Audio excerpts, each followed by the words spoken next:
$4 and $5 craft and imports. And unfortunately, we're not out at Buffalo Wild Wings this week, but we want to thank our friends Diego and Thomas all season long for really hooking us up and doing a great job out there at BW3. So looking forward to getting back there after the basketball season wraps up. We've got Winthrop men's coach Pat Kelsey with us for the first 30 minutes today. Women's basketball coach Kevin Cook will join us at the bottom of the hour. The men's team is 16-11, 11-5 in the Big South Conference. They play at Campbell tomorrow night at 7, and then wrap up the regular season at home against Presbyterian on Saturday. For tickets, 803-323-2345, 323-2345. That's Winthrop and Presbyterian on Senior Day. That is Saturday. And let's start there, Coach.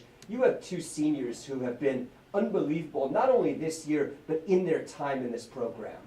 Yeah, I'm very proud of both of those young men, and I'm proud to say that I was their coach. And, you know, long after they're gone, people are going to obviously talk about their production on the court. You know, Andre surpassed 1,000 career points, and, you know, he's really been, you know, the point person, if you will, of our program since I took over several years ago in terms of his on-the-court role in giving him the ball and running our team for 3 years. And to see his growth and maturity is awesome. And then, you know, Keon Moore is one of the most prolific scorers in the history of this program. And, you know, he's getting close to 2,000 career college points. And people will talk about that for a long time. But the thing that I hope they're remembered for, and they should be remembered for, is the type of young men that they are. Keon and Andre are both the type of kids that, you know, my oldest little girl is 7, but hopefully about 25 years from now when she starts dating, when you open that door and a young man picks her up to take her to prom, you hope it's somebody at the caliber of Andre Smith and Keon Moore, and I can't think of any two young men better compliment than that.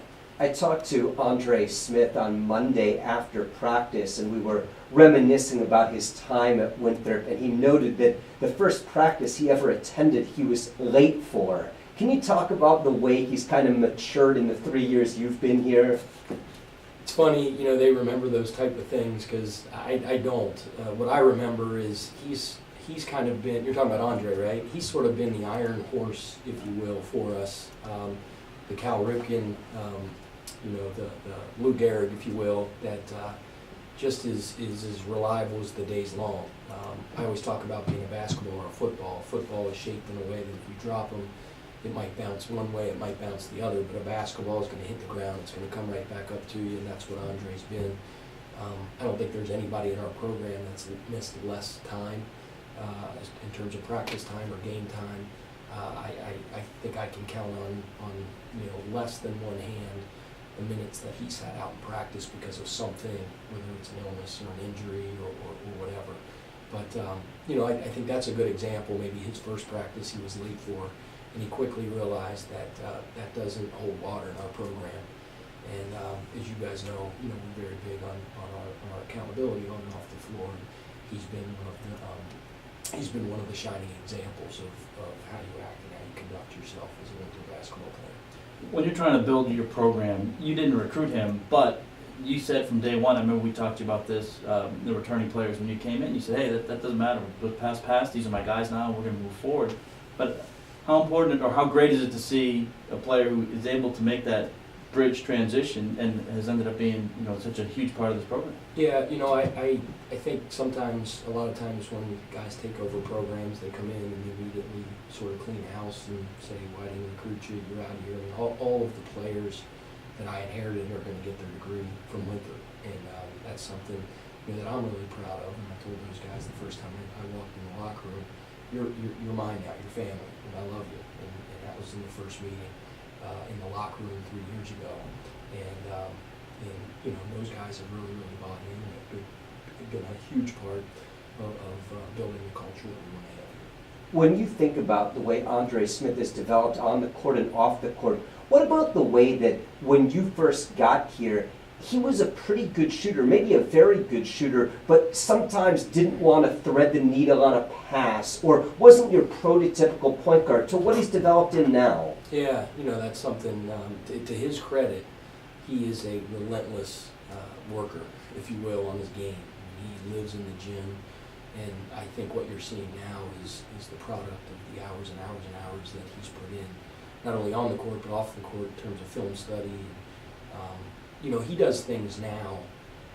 In fact, I think just yesterday, the day before in practice, he made a pass on a pick and roll where you really, really had to see what was coming 2 steps in advance.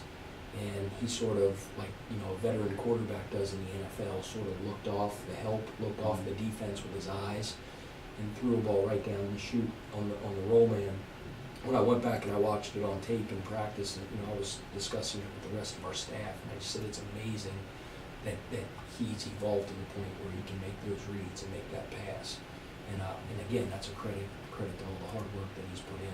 From day one, we gave him the ball 3 years ago. He was the only point guard in the program, and he wasn't a natural or if you will, the prototypical point guard. He was more of a scoring guard, and he's evolved into to the point where he's a point guard. You call him a point guard. He's got one of the best assist-to-turnover ratios in our entire conference, and he can still do what he's always been able to do. That's put the ball in the basket. Keon Moore is your other senior. He'll be honored Saturday at the Coliseum when the Eagles take on Presbyterian at 1 o'clock. For tickets, 803-323-2345, and online at winthropeagles.com.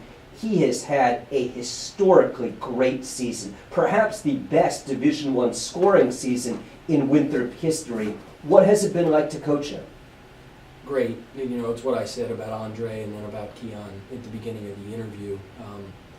He's the type of player that you dream about coaching because he's all in. He's got 2 feet in at all times. And he's always been that way and always been a positive kid, an energetic kid, and a willing learner. But now it's to the point where he says things before I say them. He knows what I'm going to say. He knows when the intensity level or the concentration level in practice is slipping, and he addresses it before I ever do.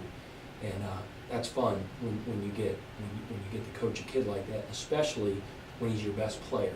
And your best player is your hardest worker, your most bought-in guy, and your most vocal guy. You have something really, really special, and that's what I've had the opportunity to coach and Keon Moore in the last couple of years. We'll get to your 2 upcoming opponents, Campbell and Presbyterian, in a couple of minutes, but this is a situation where you're at 11-5 in the league, 16-11 overall. You're still in competition to win the regular season championship, but you played on Saturday and you don't have another game until Thursday. Have you been able to go back and do some skill development stuff, put in some plays and stuff this week in practice? Yeah, a little bit. You essentially have 1 extra day because you have to be off on Sunday per NCAA rules. So instead of having a typical Monday, Tuesday, Wednesday practice, you have an additional day. So you do some of what you talked about where you can go back to the basics a little bit, work on tightening your bolts within your system, but then you can also kind of put some new things in as well.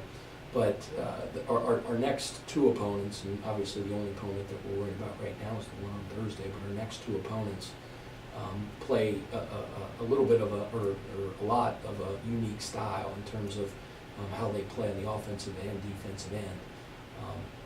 Campbell, for instance, they run the Princeton type offense, a hybrid type of Princeton offense, and then on the defensive end, they run, I guess you could say, a complicated type matchup where it involves a lot of switching, a lot of man-to-man principles and zone principles. So it's a different type of preparation. And then when we play our game on Saturday against Presbyterian, they play 99.5% 2-3 zone, and that's unique as well because very, very few teams that we play against in our conference do that. They'll play a mixture of man-to-man where it's man and zone, but Presbyterian's almost 100% zone, and they're really trying to dictate the tempo of the game and slow you down and get the game in the high 50s or low 60s, and that's where they want to be. So as much as you want to kind of do some different things and prepare for what's coming up down the road, we really have to lock in to preparing for 2 unique and very tough opponents on Thursday and Saturday. You've really emphasized shorter practices and getting guys off their feet throughout the entire season. Obviously, next week will kind of be the proof of that. Like, are they rested? Are they ready to go? But have you begun to see some dividends with that? Well, I think so. I don't think you'll have to wait to see the dividends to next week at the tournament. I think you can see the dividends by how our team's improved and evolved through this last third of the season. I don't know what it is, but I know, for the last 10, 12 games, we've been pretty darn good. And even the ones, the games that we lost, it wasn't because, whatever, we weren't ready to play or something like that. I mean, our kids are very, very excited this time of year. They have energy. Even when practice is over, there's 5 or 6 guys still in the gym out there getting shots up. And when a team is fatigued, when a team is tired, when a team is sort of sick of the season, if you will, when the whistle blows at the end of practice, everybody scurries to the locker room and gets the heck out. And that's not the case with our team right now, which is fun. And from a mental standpoint, how important? I mean, you haven't really been blown out in the losses, the close games. How much does that maybe keep the players engaged, knowing, hey, okay, maybe we lost by 2 in this game, but we're close. We're really still in things. Yeah, I think so. We always say it's a long season, and there's really highs and really lows. And lows can be losing a gut wrench in a very, very close game, or a low can be getting your tail kicked. And both of those happen to everybody at some point. Maybe not in the season, but in a 4-year career. And I do think those close games, even the ones that we lost, our kids know how close we are. And I don't really pay attention to record. I know our record has really, really improved over the last 5 or 6 weeks. But if you go back and you look at the near misses, it's amazing how close things are. And, you guys know I'm a big Ken Pom guy in terms of looking at offensive and defensive efficiency, but he also has like a metric for luck. And if you go back and you look at our luck, according to Ken Pom, who's a pretty smart guy, but what we've been for the early part of the year, the majority of the year, one of the unluckiest teams in the country. And I don't know how much stock you put in that. I just know that we have to be on it on Thursday against a very tough opponent in their place. Before we finish out this segment, we talked about Keon Moore and Andre Smith, and obviously you're hoping that the team has some of that luck you didn't have at the beginning of the year, this final week and going into next year, but you played at a very high level. What do you remember about your last game, your senior day game? Well, I remember my last game was at the Palace of Auburn Hills up in Detroit in the NCAA tournament, and I just remember the feeling taking off that jersey for the last time, and you reflect back to the hundreds and thousands of hours that you put into this game, and you love it so much. And whether it's back from CYO days at St. Vivian in 1982, playing against St. Bart's for the CYO. Did you win? I think we did. Or it's the high school and then getting an opportunity to play in college, and it's a big thing when you take off that jersey for the last time. You turn your attention to what you're going to do in your life's work, and I think all players that play significant have a basketball career when they play in high school and they play in college remembers how tough that is when you take the jersey off the last time. But obviously I can remember senior night as well, and it was at the Cincinnati Gardens and where Xavier used to play, and I just remember walking out, holding my mom's hand, and my dad walking out with me and giving Coach Prosser a big hug. And that's a moment that I'll never ever forget, and I think most players won't. 18 days before Selection Sunday, our final Winthrop Coaches Show of the regular season. We'll come back and talk more after this on the Winthrop Sports Network. Welcome back to our Winthrop Coaches Show. Most weeks we're at Buffalo Wild Wings off Dave Lyle Boulevard because of the inclement weather. Unable to make it out there today, but a great thank you to our friends at BW3s. We appreciate all of their help all season long. Don't forget to head on out there for 25 different wing sauces. See our friends Diego and Thomas. Great happy hour specials at Buffalo Wild Wings. Joined by men's basketball coach Pat Kelsey and Mike Pacheco. I'm Dave Friedman. The men's team will be in action tomorrow night at Campbell. It's a 7 o'clock game. We'll have pregame coverage beginning at 6:30. First go-round with Campbell, they got out to a pretty good start and had a nice lead. What was the key to coming back and winning that game? Like usual, our defense, getting stops. Campbell's a very dangerous team. And if you look at their body of work this season, obviously the record doesn't reflect it, but I don't have the exact statistic, but how many games that they, let in by, a total of 10 points or more at one point throughout the game, and how many games that they led at halftime or were right there within a point or two is very, very significant. And it's because that they're well coached and they have good players. And when they're on their home floor, teams are always more dangerous. But we had a hard time getting stops early on. I think we got down, you might have just mentioned it, 12, 13 points. And we were a little stagnant on offense, and they were really in a rhythm offensively. And they're a team that needs rhythm in the way that they play within their system. They shoot a lot of threes, and for all the talk of the Princeton offense, they're a violent, attacking, driving team as well. And that's where they get a lot of their threes, beating you off the bounce, sucking in your defense and then spraying out for open shots. And once we started to string stops together like we normally do, is when we started to be able to get out and transition in the offensive end, and that's when we really get going. They don't have a roster with one guy that sticks out. They have a lot of guys that on any given day can be really good. But the games that I've watched, when Andrew Ryan plays well, they're pretty good. And he was really good in the first half against you guys. What's the key to his game? Well, he's a very, very, very good three-point shooter. And, I think 70% of his shots are threes, which is a pretty significant amount. He shoots over 40%. And he's a very smart player. He's a senior. He's now been in Kevin's system for 2 full years, and he knows all the nooks and crannies. He knows all the tricks of the trade. He knows how, to take advantage of making you anticipate a backdoor cut is coming, and then changing it at the last minute and sprinting off for a dribble handoff and getting open threes. They put him on the backside of a pick and roll, so that when they come off the pick and roll, you have to make really, really tough decisions and be pinpoint on your execution on guarding the roll man. Because if you help off him too much on the roll, they spray back to him and he gets open threes. He's, with any space at all, he gets it off quickly, and he's got a very, very high release. And if he gets going, they're very, very dangerous. You're right, he's one of the catalysts to what they do. Who else on their roster particularly scares you? Well, I think Rico McCarter's a matchup problem.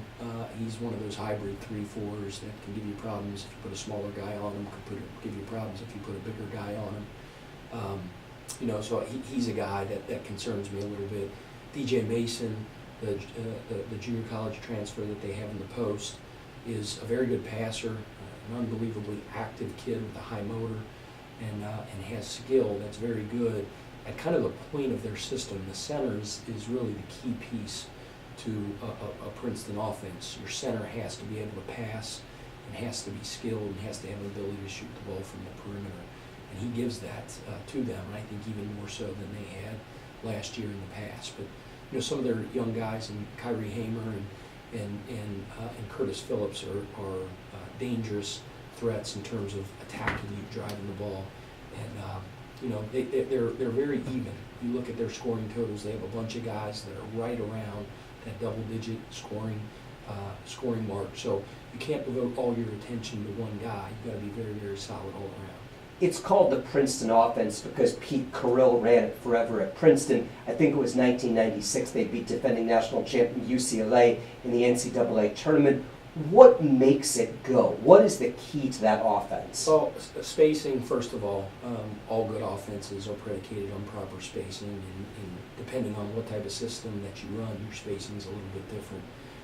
It's crucial that all 5 guys on the floor can dribble, pass, and shoot. And, essentially what they want are open threes and layups. If you watch a Princeton team play, they almost never shoot mid-range jump shots. And if they do, it's not a shot that they're trying to get.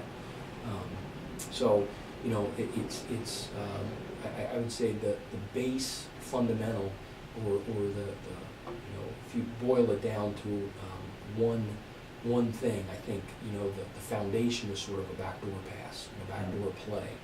And then everything sort of plays off that as well. But great spacing, skilled guys, and a complicated system. It's funny, throughout the course of my career, whether I was at Wake Forest and at Xavier, whenever we played a Princeton-style team, it was always my scout, and I kind of wanted it that way.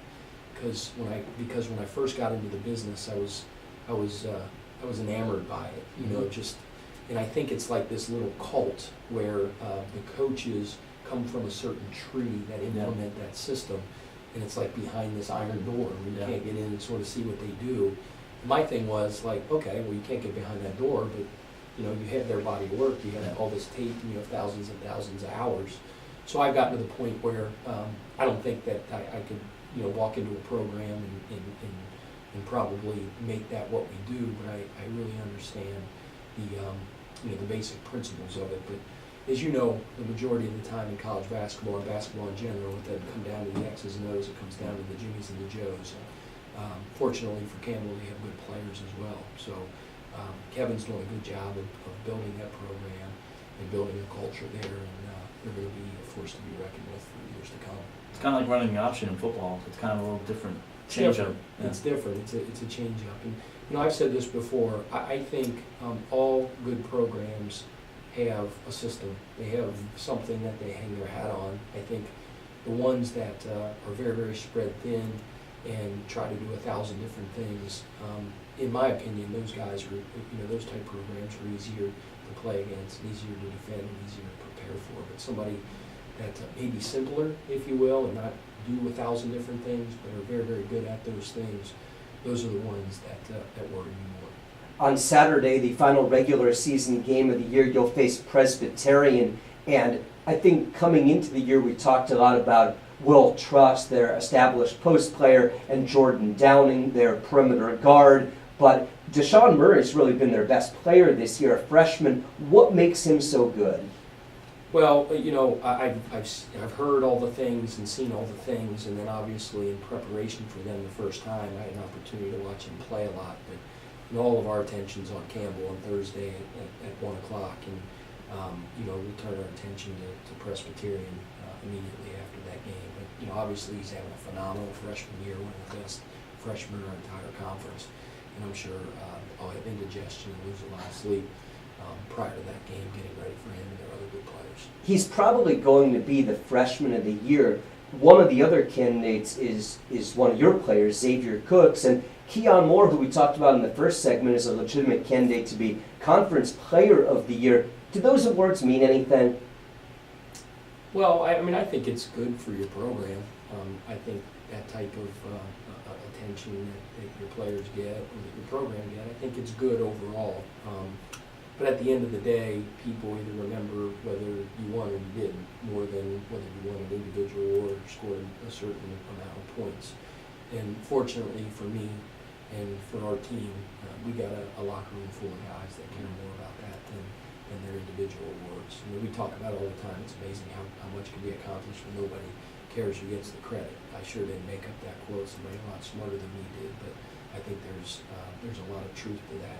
And that's why this team has a chance to be good. Do you have a pitch for those two guys? Should Keon Moore be the Player of the Year? I think he should. Why? I just, you know, I'm biased. It's like, you know, a father, you know, you're a little bit biased toward your own children, and I just know what I've seen with my own two eyes.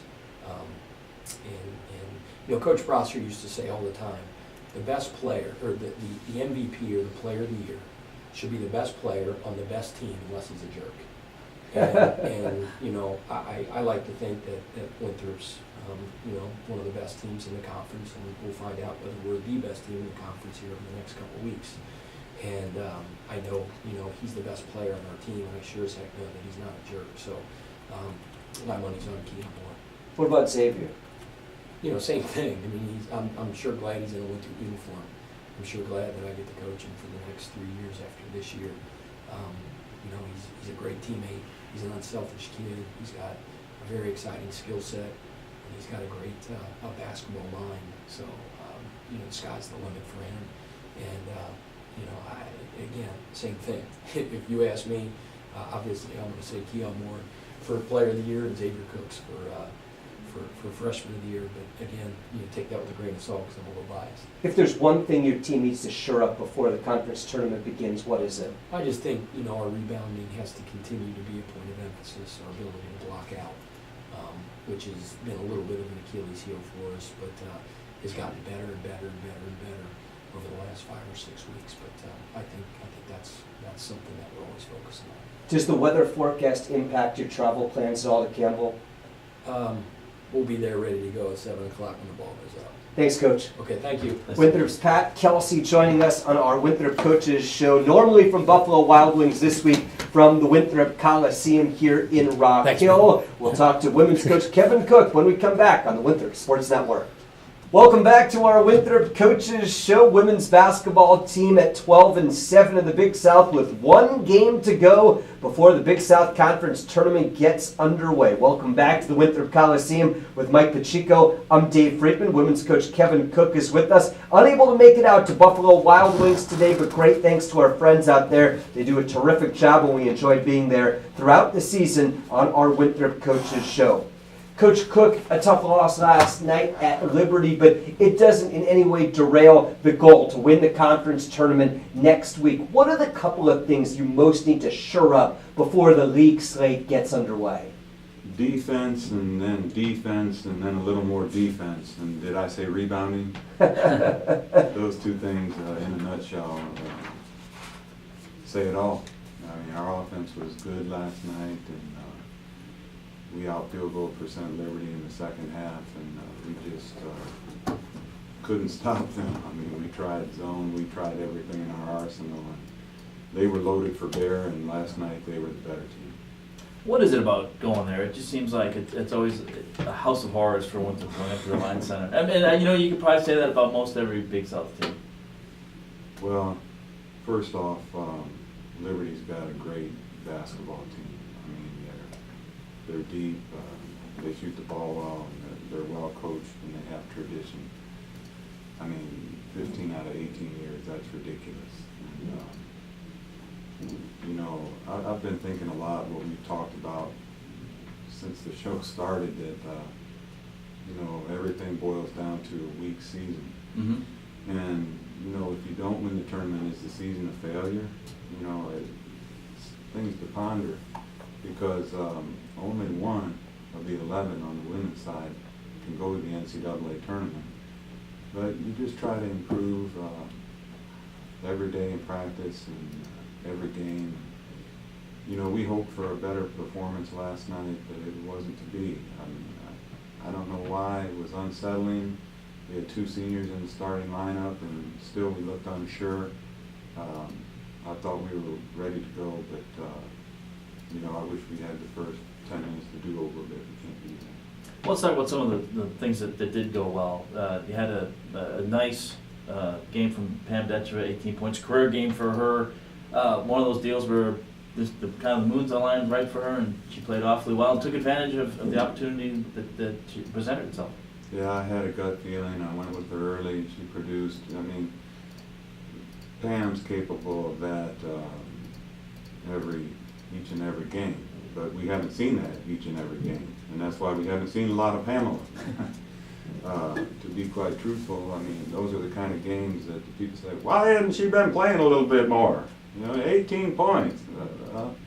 You know, there's reasons for that.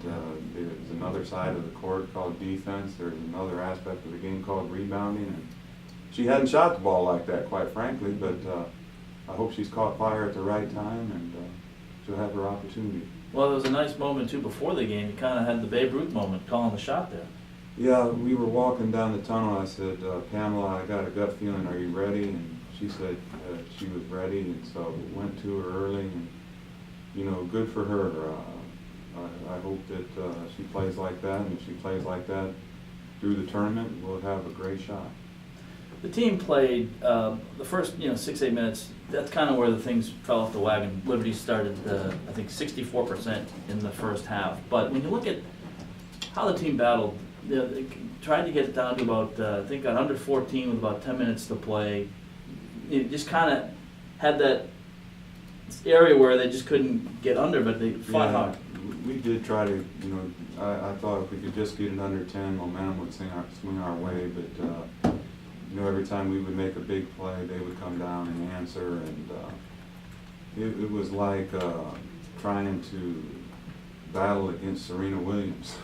That's what it felt like. I mean, you hit 4 good shots, and then she just boom, boom, boom, and blows those serves by him. And that was the feeling last night. But then again, Sedalia Ellis doesn't get a lot of mention, but she had a lot to do with that game. We couldn't keep her in front of us. Part of that, you know, I switched up our assignments, and that was a gut feeling that didn't go so well. But, you know, she kind of chopped us up there pretty good at first, and she's the reason for that. Renninger played well, and she's a strong Player of the Year candidate in our conference, but Ellis really made her look good at times. Well, you always talk about sometimes that you can't coach speed and you can't coach height. One thing that makes Liberty so difficult is it's legal. I mean, they can reach over you, not make contact, and grab a rebound. Think about this. We played them 2 games. We're 1-1, but they're plus 40-some in rebound margin. Yeah. It's unbelievable. It's ungodly.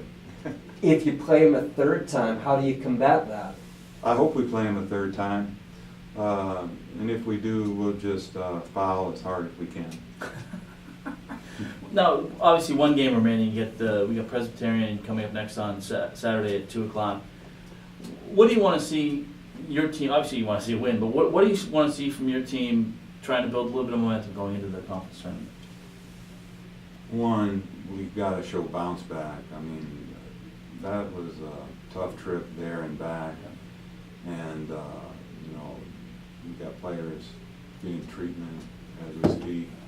People don't know the grind of the student athlete, and I'd like to talk about that a little bit. I mean, they've got classes, they come to scout, they've got film, they've got practice, and then after practice they have a weight room session. So I mean, it's not an easy life of a student athlete, and so myself being a player, not quite the caliber of Coach Kelsey, I understand the demands, and so we need to have a bounce back, number one.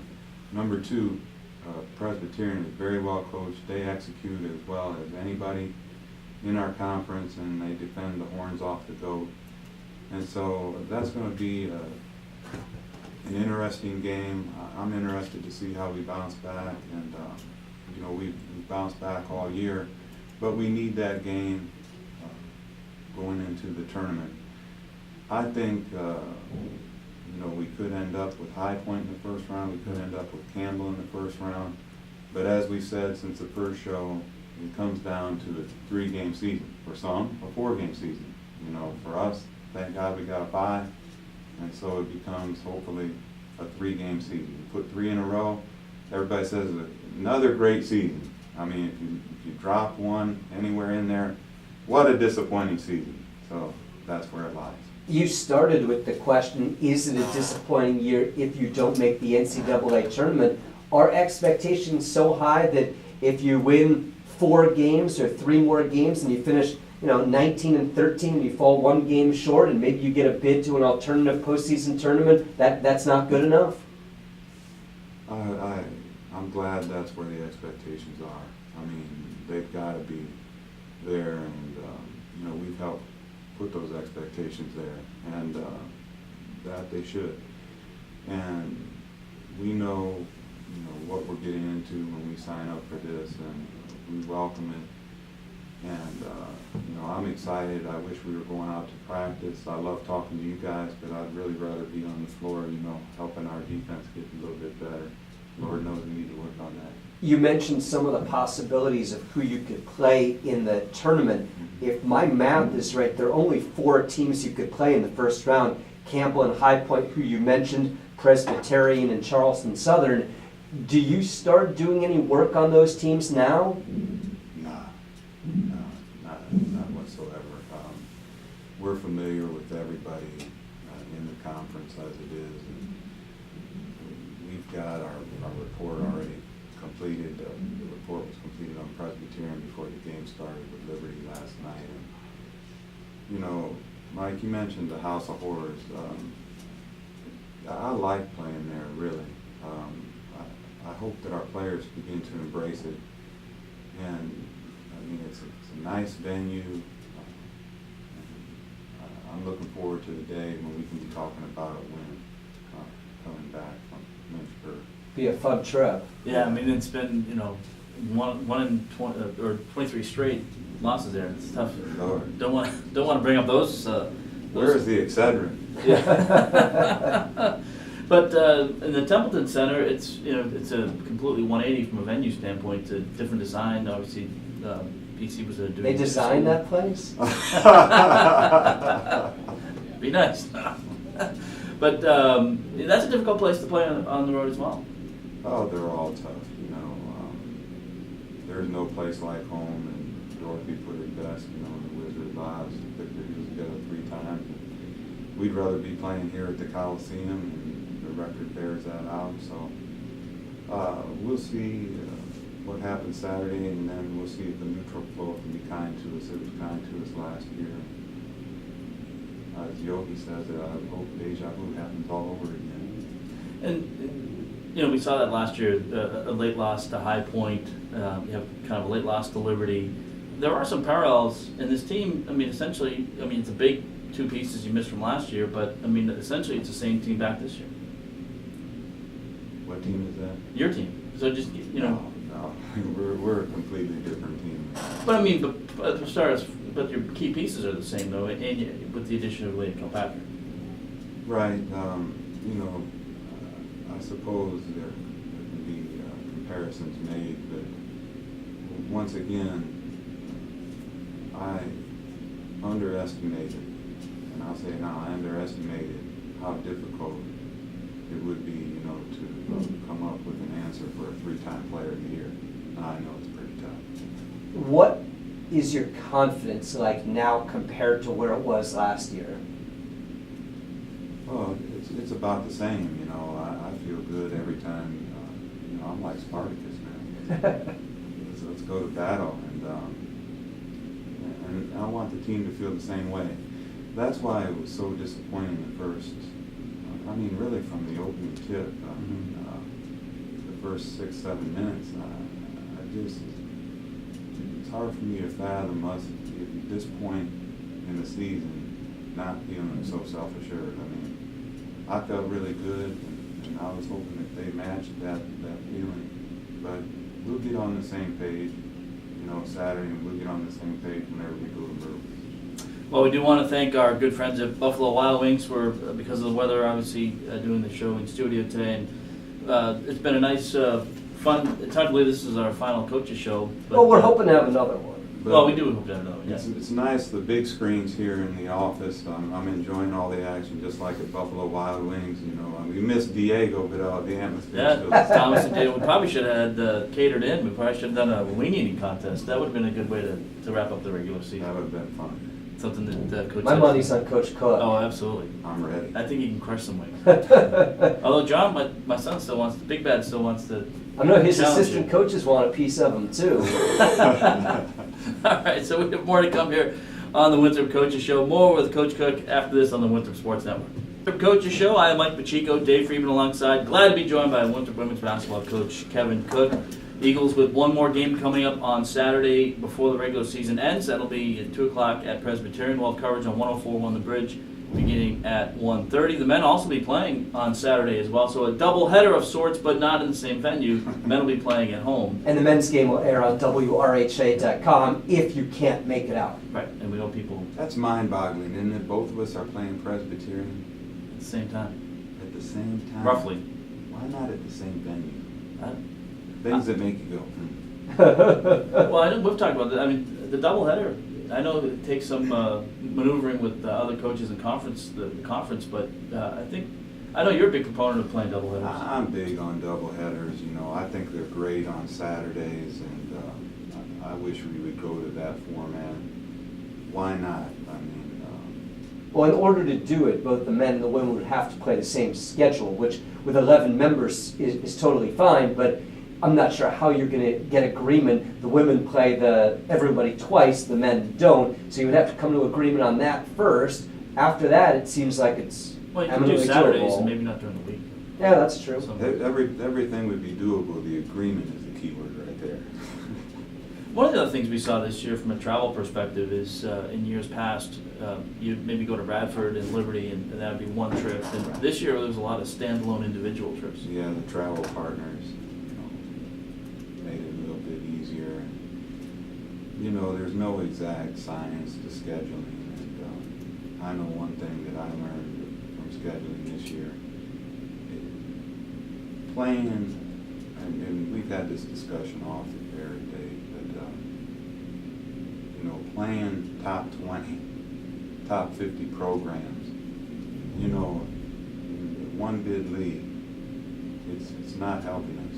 I know what our strength of schedule was going into conference, and I know what our strength of schedule is now. And if anybody wants to look it up, they can look it up, because I'm not going to go ahead and talk about it any further than that. But, who did we play this year? Tennessee, Yep. Wichita State, who's top 5 in the mid-major poll, Auburn, Ohio State, and, everybody, so that's a nice schedule, and I don't think it helped prepare us any more for conference than playing any other 14. So is the alternative to play College of Charleston and Davidson and Furman, or is it to play non-D1s? I think what you said first, play regional opponents, and but again, getting those dates worked out, and playing here, playing there, it's a pain in the wazoo. Yeah. But, scheduling is just as important as recruiting. Yeah. Let's not ever lose sight of that. And I'm talking about scheduling where, I cannot tell you guys how tough it is to get a home game, even to start a home series. Everybody wants to go to home and home, but they say, you got to start here first. Why does it matter? That's what I'm asking. That's what I'm trying to figure out. You need to get home games, so if you start a series on the road, that means the team comes back and plays it the following season. Here's what it is. It's such a mishmash, and everything's screwed up because everybody's got their own agenda. They've got 4 games locked in from the previous year that they've got to go on the road, and so they've now got to get Right. 4 home games. And so let's just wipe it all out and start over. It sounds like deciding to balance your budget on the 28th of the month. It's a very good analogy, very good analogy. From a rules perspective, what are 1 or 2 things, if you were elected commissioner of college basketball, what are some of the things that you would maybe do to try and improve play, or some things that you've seen that you just don't like? That's a great question, and one that I really haven't thought of, at any great length. But I'd probably, as far as a game goes on the court, I'd go to a 6th foul, and then what I would do, under a minute to play, I would give the ability to the team that rebounds the chance to call a timeout and advance the ball to half court. I think those are 2 excellent rules changes for the game. And, I might go with the 35-second clock also as well for the women. Really, why? Well, I'll tell you why. It works for the men. Sort of. They're talking about changing it. I think that'd be a shame. Just go to 24 seconds left then, and not, 2 passes and a shot. Yeah. It all depends on your preference, and I would like the extra 5 seconds to try to get a couple ball reversals in there. That's my thinking. That's good thinking. Well, everyone's entitled to their opinion. Well, one thing though, that a lot of people are talking about the, maybe not from 1 minute to go, but that ability to call a timeout and advance the ball. That would really change the game, Coach, because instead of working on full court plays, you'd spend a lot of time on those half-court sets, those sideline inbounds. Sideline inbounds are so important in the NBA and the WNBA, and they're almost rendered null and void in our women's game. They really are. So I think it adds an element of excitement with the 3-point shot, and especially for the women. To have to throw a baseball pass, length of the court, turn and catch. It's tough. Very difficult. What percentage of the time, whether it be a baseline inbound or a sideline inbound, are you trying to score as opposed to get the ball in and start your offense? Depends on position, you know. If it's all the way in the corner, we just want to get it in. And if it's a normal spot there on the logo, we're going to try to score off that. You work a lot on the baseline, the blobs, the baseline out of bounds plays, the sideline out of bounds. You spend a lot of time on, I would call it kind of like special teams. How important is that, especially with a lot of times you see those being very important plays in late game situations? Yeah, they're real important, and we haven't been as effective at them this year. I can't put my finger on it. But Erica Williams is a great trigger person. I mean, she's our inbounder for baseline. She's our inbounder for full court. I mean, she just does a great job of passing. With the way the schedule lays out with the Tuesday game, today's a day off, you get back at it, you have 2 days to get ready for Presbyterian. It doesn't really change too much, it's been the same model all year long, but do you try and do any kind of last minute tweaking from a fundamental standpoint, or is it strictly trying to work on your opponent? Well, like we touched on in the first segment, I lean more toward getting us ready. And if our defense doesn't improve, it just doesn't matter. It's got to get better. And that's the shocking thing, because we have been playing good defense. Right. And we just ran into a buzzsaw. But to answer your question, we'll work on what we have to do defensively. And that's ball screen action. We just got to do a better job of defending ball screen. And then it's been a problem all year. It's been rebounding. We just have not been able to solve it. Do you find it to be more of a technical thing, or is it maybe more, a lot of times we talk about rebounding and defense being an attitude? If you want to be a good rebounder, you can be a good rebounder. If you want to be a good rebounder, you can be a good rebounder. If you want to be a good rebounder, you got to want to rebound. And right now, some games we want to be good rebounders, and other games we want the ball just to come to us. And that's the bottom line. I mean, you guys know I'm pretty transparent. I don't play a lot of games. I'm not the most well-spoken guy, but I'm going to tell it like it is. And that's the way it is with us. When we have the great desire to go get a rebound, we're a pretty good rebounding team. Not a great rebounding team, but pretty good. It's not from a technical standpoint at all. I tell our team, boxing now is the simplest skill in basketball. You turn and put your butt cheeks on somebody. I mean, you get your elbows up, and then you go for the ball. Offensively, you try to work around, you spin cycle, and you attack the ball. What's difficult about that? But that's why Liberty's got 15 banners hanging from the top, because year in, year out, yes, they're always big, but they're always in the nation's leaders for rebound mark. You mentioned the desire and the aggressiveness it takes to rebound. I don't know that it was rebounding so much as every part of her game last year at the end of the year, it just felt like DeQuisha McClanahan was not going to let go until she was a champion. Do you feel that or sense that with this team in any way this year? Or is that the type of thing that just comes when the big games get there? I mean, last night was a big game and you lose it, but it doesn't really have a ramification. You continue to be a bye team. You continue to need to win 3 games next week. When will you know if your players have that fire? After game 1, the tournament. I mean, there better be a sense of urgency. Go hard or go home. And I don't think any of our players fish, so that they don't have any desire to go fishing, so they might as well get a sense of urgency.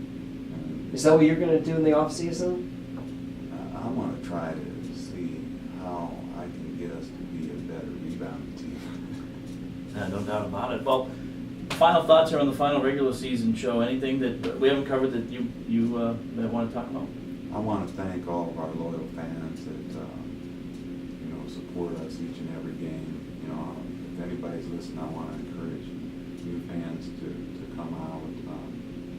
Though there won't be any games this season, next season, I'd like to thank the administration, for their constant support. And I want to thank you guys for being, not just good hosts of the show, but good friends and good people. And the team's been pretty good too. I look up and down our roster, and there's not a turkey on our roster, and I really love our team, and I think they know that. And it's an unconditional love. I love us whether we're motivated to rebound or not. I love us a little bit more. I love them. Winthrop women's basketball coach Kevin Cook, great thanks to men's coach Pat Kelsey as well. For Mike Pacheco, I'm Dave Friedman. Thanks to Austin Peak back in studio, and also special thanks to all of our friends out at Buffalo Wild Wings. The men's team plays tomorrow at Campbell, a 7 o'clock game. The women's team plays at Presbyterian Saturday. The men's team hosts PC on Senior Day Saturday. Tickets 803-323-2345. The women's game is live on the Bridge. The men's game is on WRHI.com. For our entire team, we'll talk to you next time on the Winthrop Sports Network.